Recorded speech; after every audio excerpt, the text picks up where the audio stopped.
Hello, everyone. Welcome to a new episode of Balanced Discussion. And it is my pleasure to introduce you my guest, Mr. Simon Horseman, my former colleague and recently retired lecturer who has a huge deal of experience in teaching accounting, finance related subjects at college.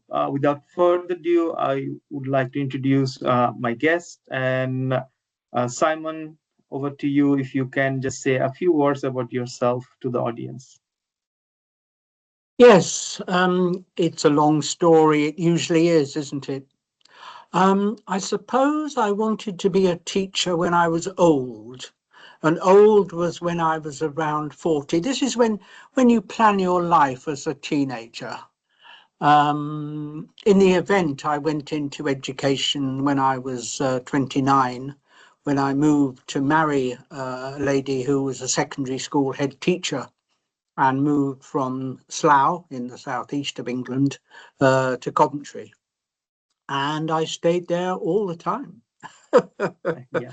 Better the devil you know, perhaps, than take a chance. So there's an element about me that is not ambitious.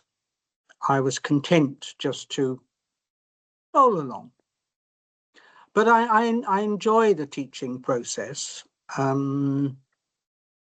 Yeah, it's possibly I'm protected by having low expectations, both of myself and of other people, and say relatively unambitious, which protects you from a lot of unhappiness. So just thinking about your journey into the accounting and finance education, as we were former colleagues, we had those chat, that wonderful chat when we were both at Coventry University. But you have started when Coventry was a polytechnic. You started your Oh yes, uh, yes. Well, the other degree. thing, I was a student at Coventry back in Okay. 1967. So I was returning by accident, kind of, to my alma mater. No, one of the relative things, I was brought up as part of the impoverished intelligentsia. And when I was at school, 16, 17, I got a summer job in a law firm as a messenger boy. And I also got a holiday job in the winter for a firm of accountants. And the lawyers would pay £3 a week, and the accountants would pay £9 a week.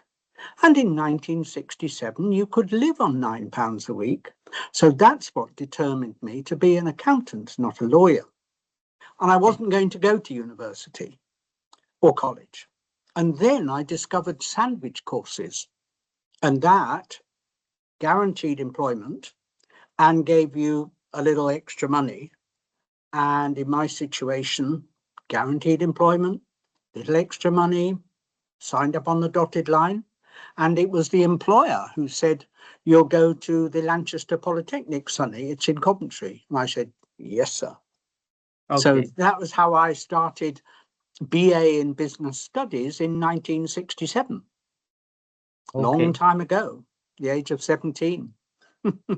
So it was the employer that suggested that you stake on this They program had a and link with Coventry. They were based in okay. Rugby.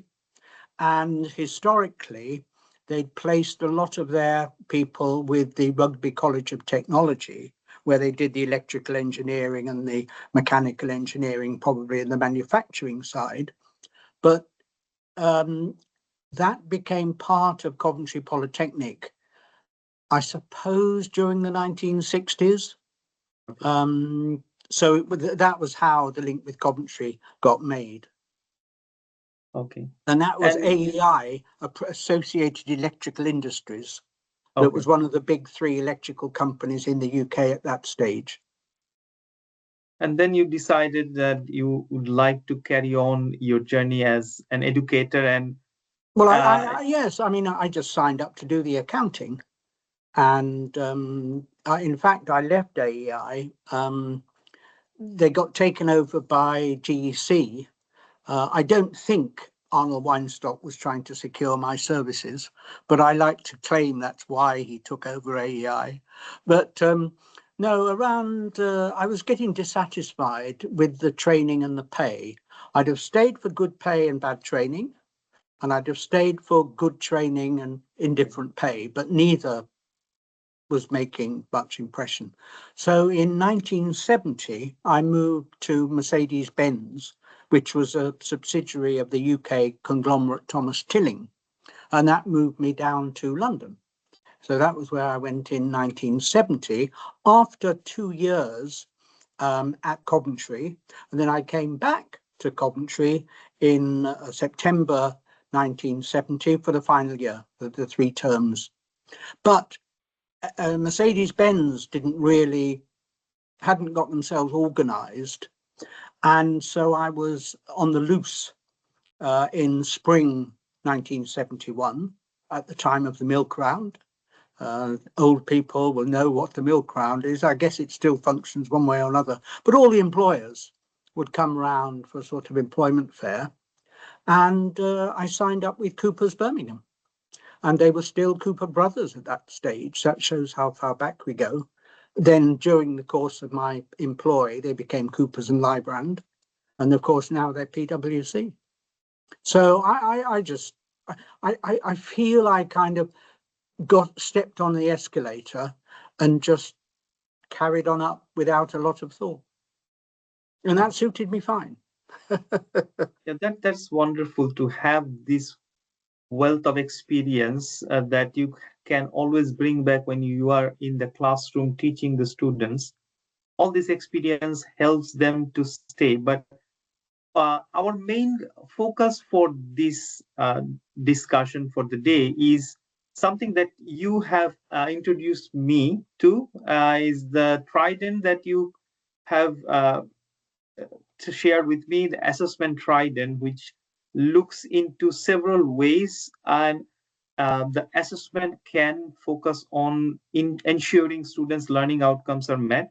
But I felt that this Trident has more potential, where we are now consistently being threatened by AI.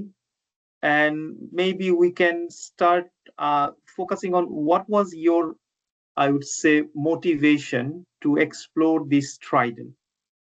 Well, the Trident is really a marketing device more than anything else. I was a module leader, joint module leader, we're now in 2023, 2024, and you're aware of essay mills when students have work written for them. And then, of course, AI was starting to nibble and make the essay mill process even easier. And as a module leader, I thought, that's no good. We've got to stop that. And it really came to me just as a single thought that the answer was, we need to get students to develop AI. I mean, we can't run away from it. It's not cheating. It can be cheating, but it's not necessarily. So all the idea was, let's have 3 different assessments, because you teach a whole lot of different skills in a module. Logically speaking, if you're trying to develop a skill, you need to assess it. So, the idea of having an AI-assisted coursework, no AI exam, and an oral, pretty straightforward. And of course, it's not new. Yeah. Orals have been happening for thousands of years. Even the written examination, which I believe was introduced in China in order to combat corruption and get the kind of people they wanted into the Chinese civil service. That's very old, long established. So there's very little originality in this, but it just came to me as a flash. This is the thing to do. And the Trident model obviously is something you can sell. We have the Trident missile, of course, in the UK, 3-in-1, nice sharp spokes. And yeah, but it's a very simple idea. Different skills, different assessments. Complementary, yeah, obvious. Problem comes when you start trying to implement it. Yeah, that's where I was trying to, as you say, in And terms I of was talking. idea is simple. Yeah, true. I mean, I would mention the Trident to anybody who would listen, but of course nobody bothered to think about the implementation. And I was pretty junior in the hierarchy. I mean, it's a whole other story as to the mismanagement of my career. I describe myself as proudly unpromoted since 1982, which is quite an achievement without being sacked. Quite an achievement. But I don't think the management could trust me to toe the party line. I wasn't reliable in that way. That's However, my story. if we go back to that point of the implementation, it's not that it's not been done, but it's not yet very popular. If we look at Quite. across, most of the modules are being very much in one way, formally, uniform, in just having two assessments. So in that way, even though the Trident is proposing something quite traditional, but it is a bit revolution in terms Oh, of bringing that in a module, because you always get this type of, I would say, resistance that we are actually making students work too much if we are going to bring three different types of assessments. So I find that for accounting, we are still able to keep the written exam because of the professional bodies. Otherwise, we will find resistance in keeping the written exam also.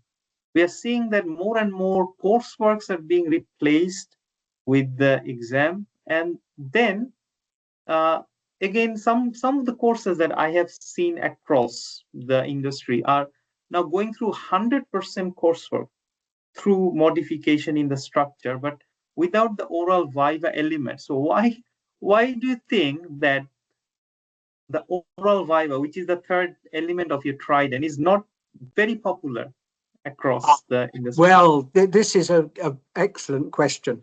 I must also pay tribute to my wife, who did her most advanced study before she came to the UK in Rome. And there they used vivas a lot. That was standard. And whenever she's also a fan of oral examinations, and when she proposes it, the British lecturers say, well, we couldn't do that. And why? And the Continentals say, yep. So there are cultural and habit differences here. Orals, I think it depends for what we are trying to prepare our students. I would argue that if we're trying to prepare them for management and leadership, oral skills are essential. And actually, we are letting students down by not developing their oral skills. But it's a big job. And Yeah. as Rationale suggests, it's a job that really has been neglected. Preparing for this podcast, I did start to do a little what I call poking around. And there is a general acceptance that oral skills are neglected, taking the curriculum as a whole. And of course, one of the results is that the people who come to the top are the Boris Johnsons, the Donald Trumps, the people who've been to Oxford and Cambridge, where they have debating societies, public schools, where the children get used to debating from the ages of 10 or 11. And for them, oracy is straightforward. I'm afraid I'm in that camp. Just try and stop me talking. I will be polite to Rashidul and let him organize his podcast. But just watch me talk. And I'm a talker. I'm not entirely sure why. It could be the misremembering of an overproud mother but apparently I talked before I walked. Okay, yeah, that's a nice way to say. I talk a lot. So I'm very happy with oral skills. But Rashid's raised an important point. Why isn't it taught so much? Well, I mean, one of the problems is there's a much more significant element of subjectivity. So student A makes a presentation, talks, and staff member number 1 says, oh, that was very good. Staff member 2 said, I thought it was rather superficial, a bit glib. Staff member 3 says, yes, but in the time allowed, you were never going to get very deep, and that student should be giving credit for using the time effectively to convey a message we could all remember. All right. And so the staff can talk and debate. It's not easy. I mean, how do you identify a clear set of metrics to judge oral examinations?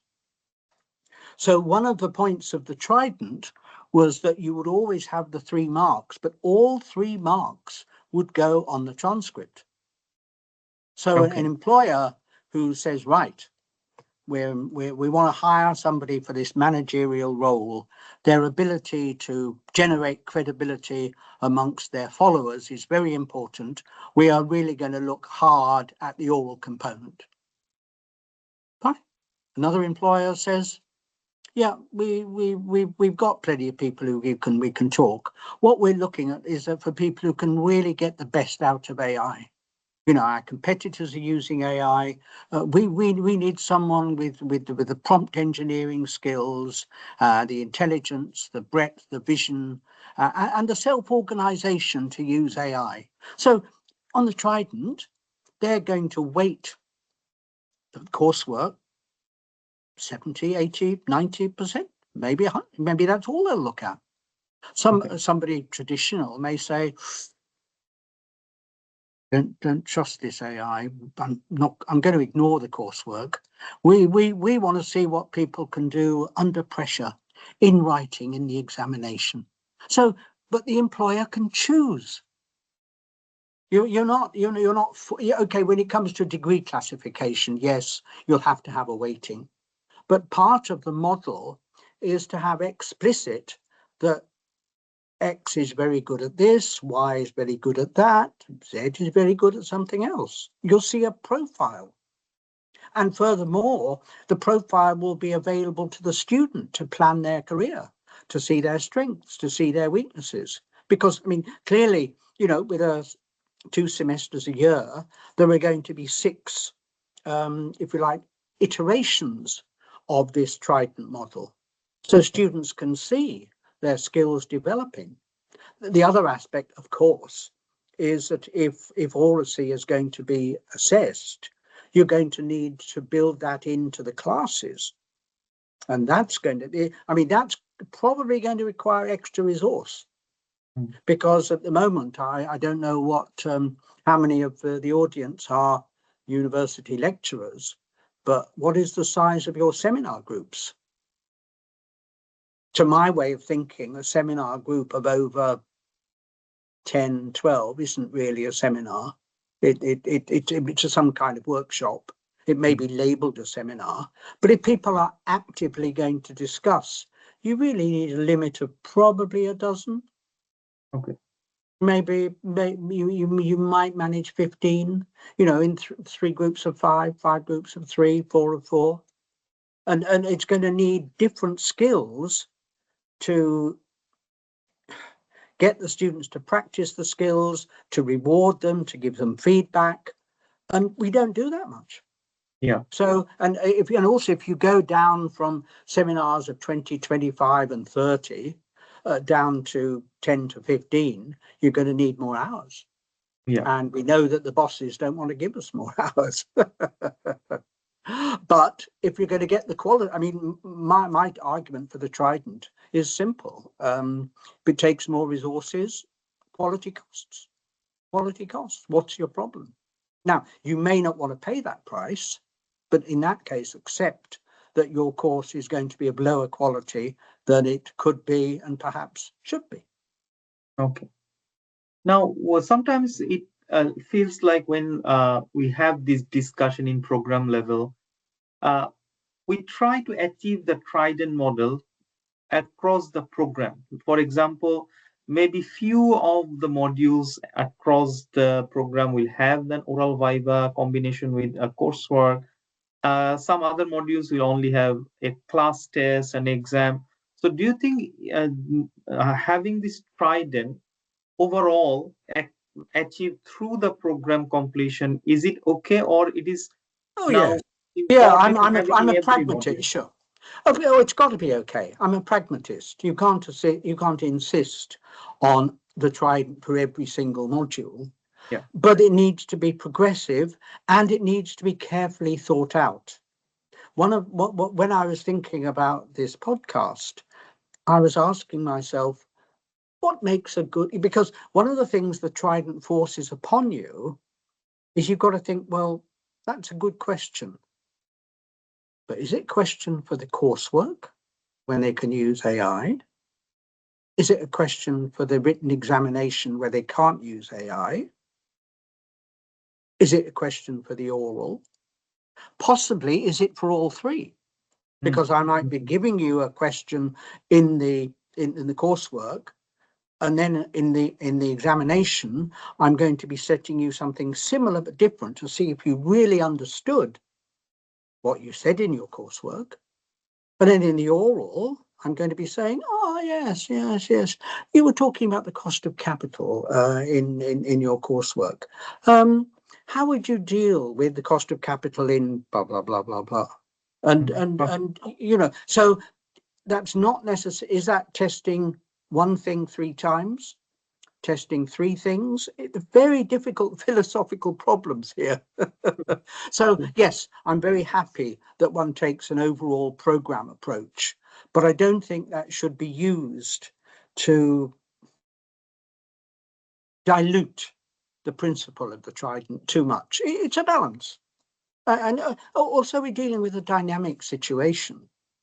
We're talking in 2026. yeah, Things change over time. We don't yet know. AI is developing fast. yeah. I mean, is prompt engineering going to become a module in its own right? And why not? I mean, I love AI. I use it a lot. So it's Yeah. not that I'm certainly not anti-AI. I mean, I'm currently going along with the people who say you will not use your job to AI. You will lose your job to another person who uses AI more effectively than you do.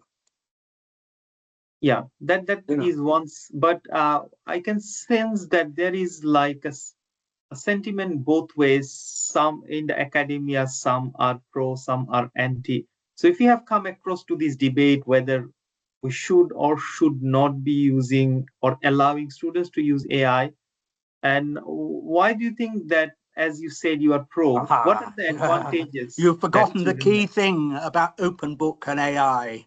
The Okay, questions get a lot harder. yeah, So this is why once you have an open book exam, which some people think, oh, isn't that easy? The questions get harder. There are no marks for memory. When it's closed book, maybe it's legitimate to give marks for memorization.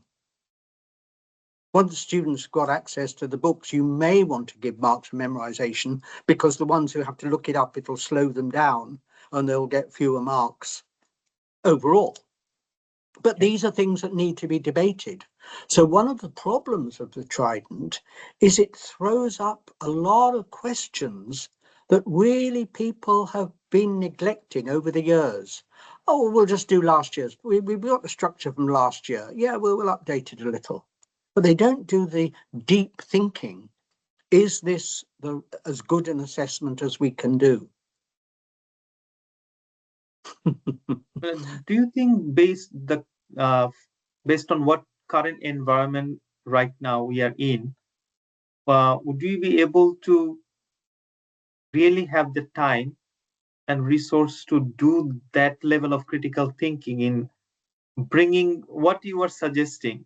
So, because as we are already looking at the UK higher education industry, uh, the resources are becoming less and less available, and whoever is teaching has now been engaged in so many different types of uh, engagement.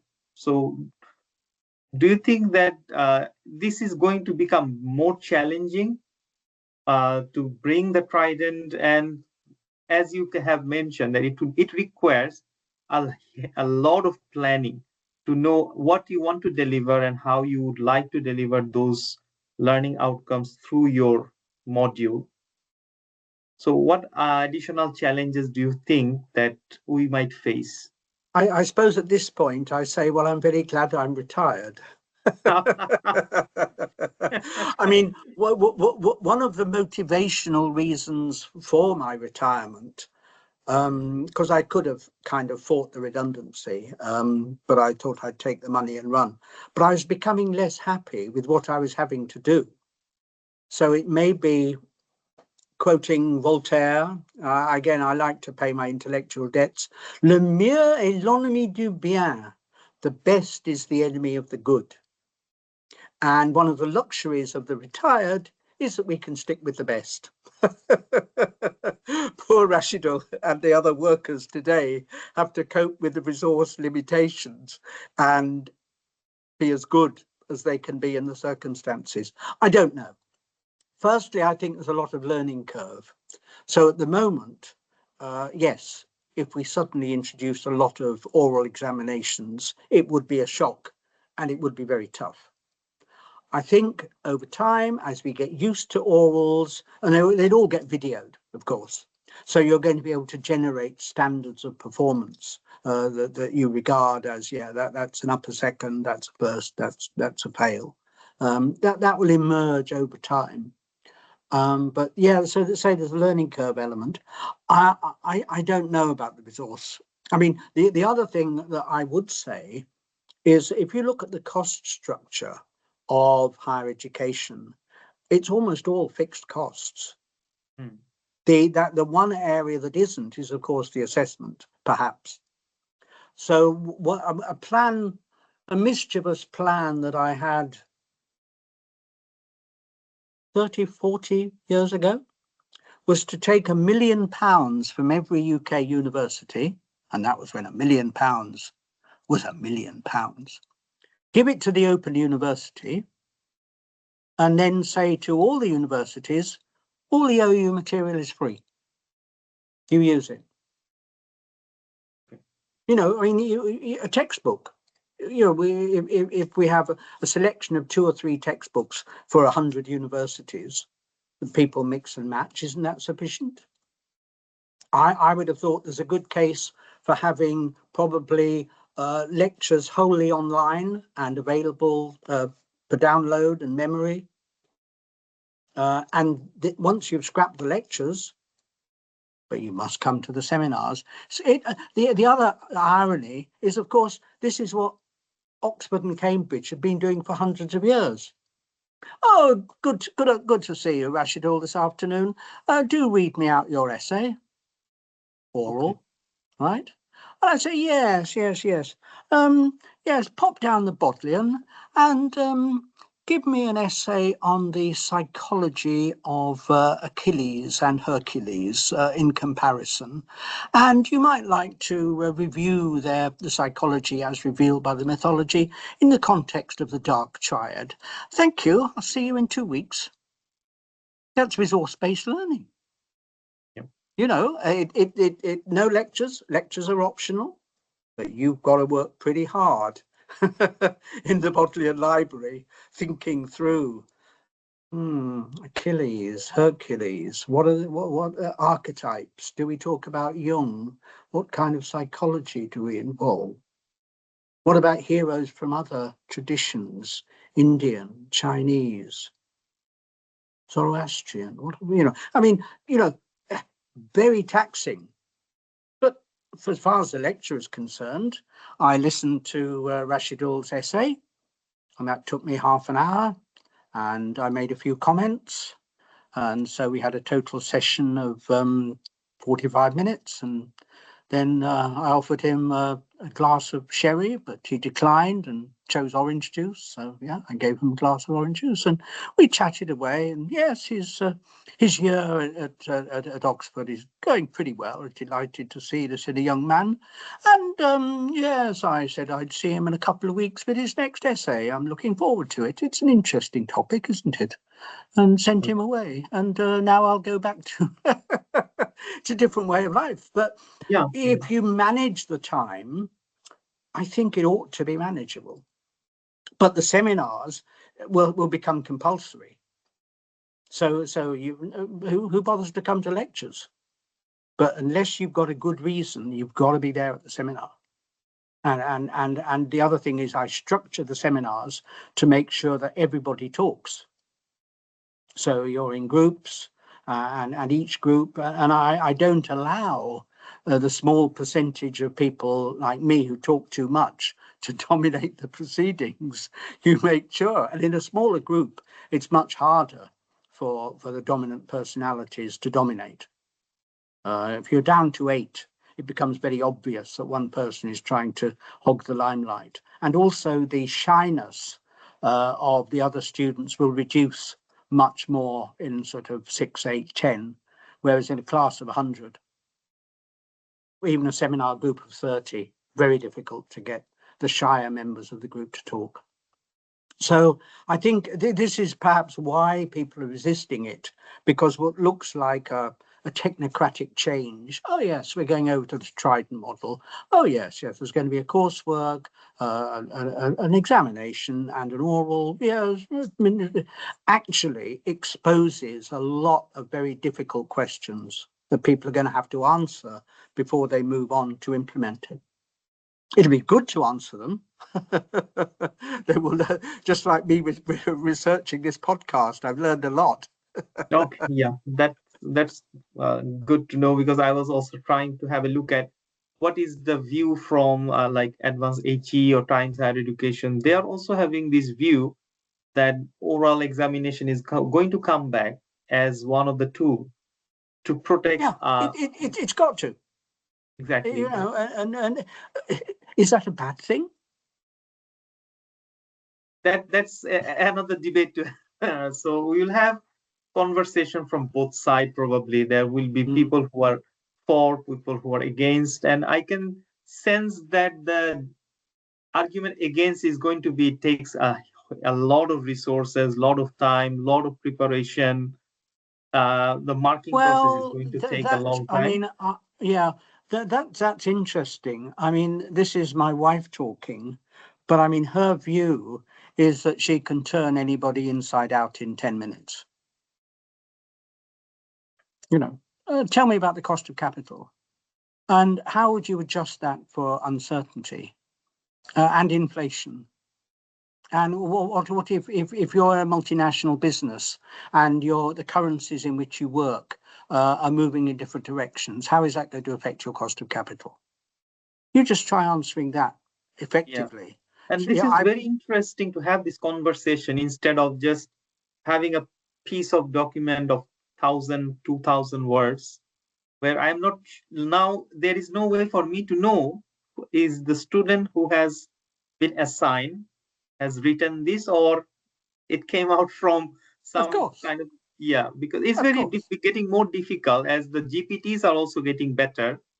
Uh, I see these days you can humanize the outcome that comes out from GPT. So it is getting more difficult. So I think the way Oh you have yes. Oh prescribed yeah. I mean, much easier.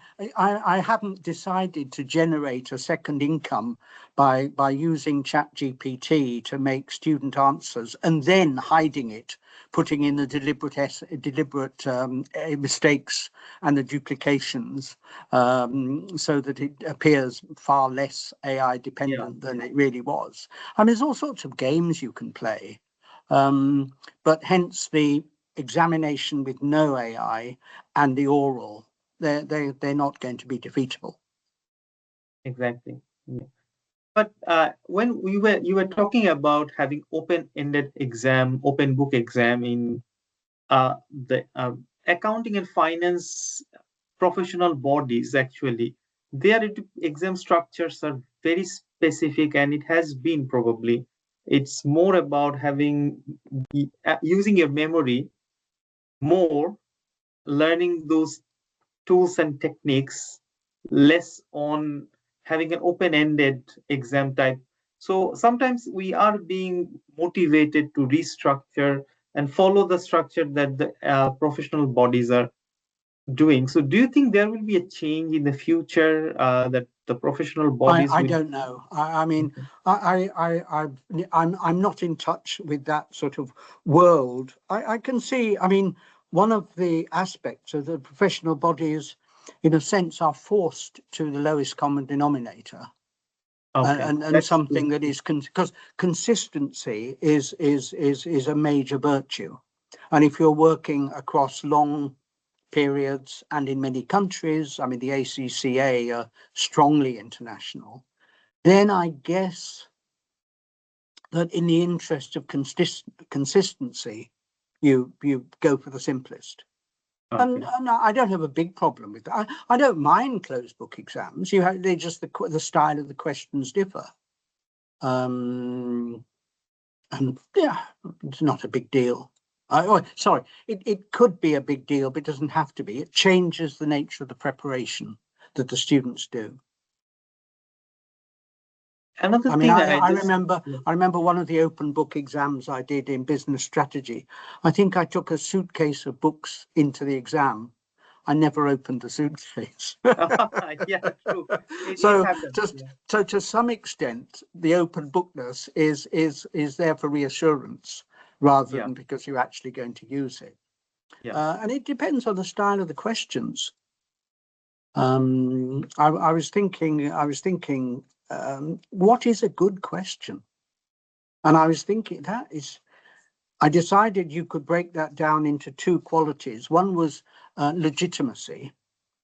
So does it fall within the syllabus, the learning objectives? Have you told the students? Is it within their expectations? All of those are going to make it legitimate. And then what makes it a good question as opposed to a bad question? And that starts to get really difficult. I mean, I reckon, thinking about my own practice, I don't think I necessarily set out to set difficult questions, but people often regarded my questions as more difficult, but I always marked them leniently. Okay. And so my pass rate ended up pretty much the same as everybody else's. Okay. But what about a small number of students who panic and in face of a tough question just go to pieces? So one of the other problems is that all students are not homogeneous. What if you have a particular pattern of assessment that suits the majority, possibly the vast majority? What about those students for whom it might be unfair? And that Okay. again is a complex ethical and other debate. I mean, I would fall back on saying that you already make accommodations, perhaps in terms of extra time for students with dyslexia, Yeah. and the logic of those accommodations could be extended to the Trident components. Course. Um, There are quite a lot of areas that, even though the Trident brings three essential components, but there are so many areas that we need to be yeah. considering. Oh, just within them. I mean, I recall when I, a long time about, this was about 2000, I was in charge of a first year bookkeeping and financial accounting module. And the assessments there there were four assessments, and the first two were half hour each. And I think they were pretty well all multiple choice. And then the next two were 1 hour, and there was a chunk of multiple choice and a chunk of, if you like, short notes, and another little chunk of open-ended. And you were telling the students that, if you are a strong student, you should expect to do all types of those questions. But if you're marginal, then just make sure you get top marks on the multiple choice and the short answer questions. Okay, yeah. And that's kind of fair. And it allows the students to manage their own learning and their own responses to it. But it also gives an incentive to the students who are ambitious and or think they're good and or want to push themselves. It rewards them for doing it. Because, see, one of the problems is you really want to reward the best students and to stimulate them to be the best they possibly can. It's not just a matter of getting everybody through. It's a very complex matter we're talking about, and anyone who thinks it's simple is no, fooling themselves. no, it's not simple. So, and then finally, I think we are already coming out end of the session. I just want to touch point on the issue or relevance of ethics as we teach students about business law, about governance, across the program of accounting and finance. But do you think we focus much on the concept of ethics, and should this be brought back into our program so that they understand? That's a philosopher's question. Yeah. A long time ago, I was at school and I was looking at in the encyclopedia level, not read in the original German. And I was looking at Schopenhauer and I was looking at Nietzsche. And I decided that if these two clever guys couldn't agree at all, philosophy was too difficult for me. So I decided then not to be a philosopher and to do business where the problems had some chance of solution. I think your ethical one is very difficult. And I think to some extent, my accountants sort themselves into different groups. Yeah, I don't know what your experience is, Rashido, but tax accountants are a breed amongst themselves. Yeah. They have a very different approach from a lot of others. And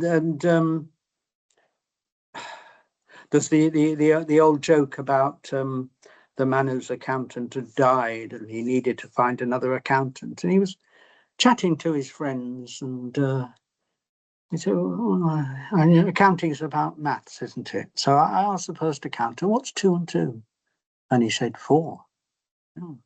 And I asked another accountant, what's 2 and 2? And the other accountant says, well, 2 plus 2 is 4. 2 multiplied by 2 is 4. 2 divided by 2 is 1. And 2 next to 2 is 22. Oh. So I went to another accountant and I said, what's 2 and 2? And he said, well, what sort of figure did you have in mind? And then I knew I'd found my accountant. The ethics is a whole other area. I mean, I've forgotten what the name. There was a celebrated case late in the 19th century that basically legitimated tax minimization and tax avoidance, but not tax evasion. And that guideline is tricky, and you know, let's see what the lawyers say. Yeah. So that ethical, legal, philosophical point, I've managed to avoid all these years. I'm going to continue to avoid it. Too difficult for me. No problem. I think we have come to the end of the session. So if you'd like to share your own experience implementing the Trident for your own module, maybe something that you have actually, any tips for somebody who is looking at watching this podcast and thinking about, oh, I would like to try this. So any tips, any suggestions, anything that they should be thinking or considering planning for their application? I think it really depends on the course team and the culture of the department. I don't think it should be imposed. I think you've got to get people to go along with you. Vivas, of course, we do see with PhDs, and possibly we at one stage we used to, I suppose it would have been in the late 80s that we vivaed our accounting dissertations. I'm not entirely sure why. I think we just fancied it, and it was a chance to kick ideas around. And you also, a viva also has the valuable question, particularly for dissertation: what avenues did you not follow that, if you'd had more time, you would have liked to have followed? And that's, you can't really set that question in an examination, but it comes out very naturally in a viva. I think I would probably have a couple of modules where oral skills were developed consciously. So you need to put it on your course objectives. You could possibly even make it a selling point to compete with other universities. You know, we don't just prepare you to do the professional exams, we prepare you to be a manager, a leader, to take responsibility, and that means we develop your oral skills. You know, if you're not able to stand up in front of a group of people and explain yourself, you're not much good as a manager, are you? Oh, no, I suppose I'm not. So, you know, you can turn the problem into an advantage if you so wish, and probably introduce it selectively. I mean, Rashid was making the point earlier. You don't have to introduce it across the board. And I think you're pragmatic. Yeah. Different universities, different cultures will find it more or less easy. Yeah, I think these are wonderful suggestion. And with that, we are going to close our discussion for the day. But I hope that I can invite you in the future, and we can have a panel and explore the Trident and each component separately. There are so many different things that we can spend time on exploring. So it's probably today is just the beginning, and we can keep coming back to this with more panel members to bring more ideas, more discussion. But thanks a lot for joining today. I will see you in the future session. Oh yes, And have a wonderful day. indeed. Thanks. It was good to do it. Thank you.